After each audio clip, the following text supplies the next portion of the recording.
Imagine if the most beautiful step sequencer and the most gorgeous arpeggiator got together and had a stepchild. Well, that is what the new StepArp in the script processors is.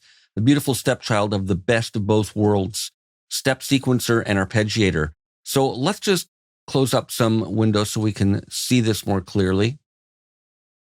And I'm going to play you some sustained chords. Let me start by just muting it.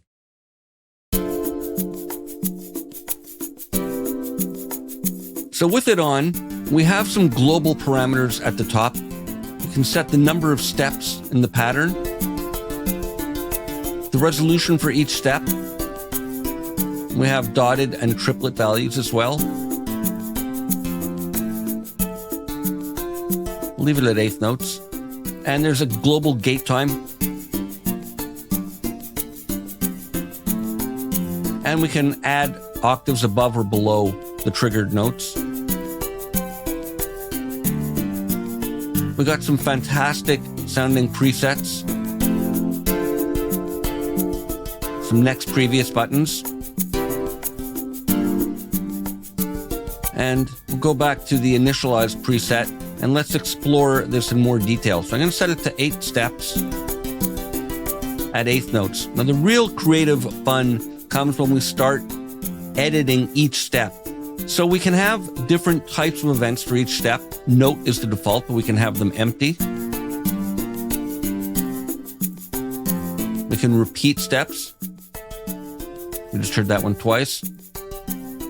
We can have glides. We can offset the velocity. And we can offset the gate time for each one.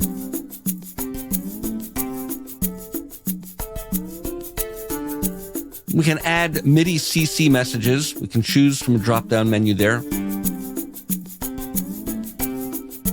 So we have a bit of vibrato on the mod wheel.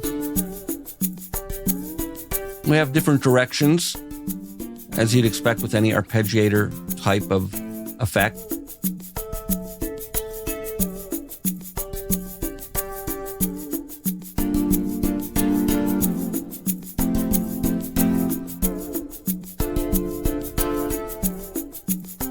And then we can change on a per step basis. We can pan the individual steps.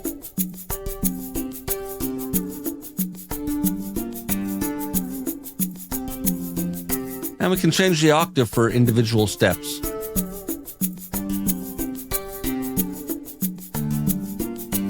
And what's really fun is we can randomize any of these rows.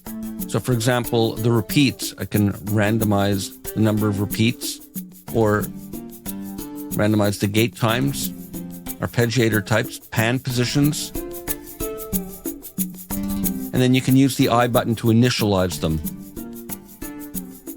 We can offset the pitch of each step, so we don't have to stick to the original programmed pitches.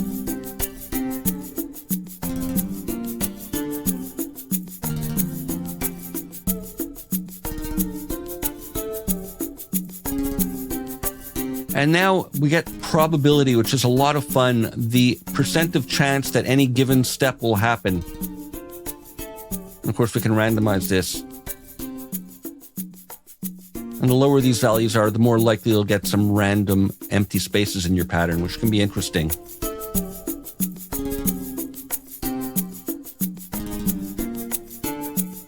And then we have reset messages. When these are on, when a step hits that step, it'll reset the arpeggiator pattern. So with all of these, there's a lot of possibility. Now we can also adjust the ratio for each step. 1-to-1 means it's going to match the global resolution. But let's say I put this one at 4. That one's empty. Let's do another one. Let's go to this one. So it's staying on that one 4 times longer than an eighth note.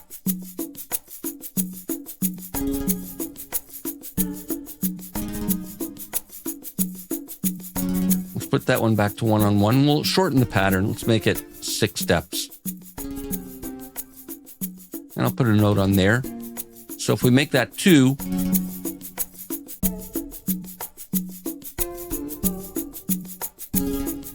So it's resting on that one twice as long as an eighth note, which would be a quarter note. And we can go faster as well. So if I go to half, it'll stay there only a 16th note.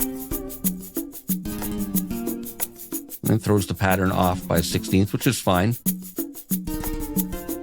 So you can really elongate or compress your patterns by having it remain on specific steps for longer amounts of time.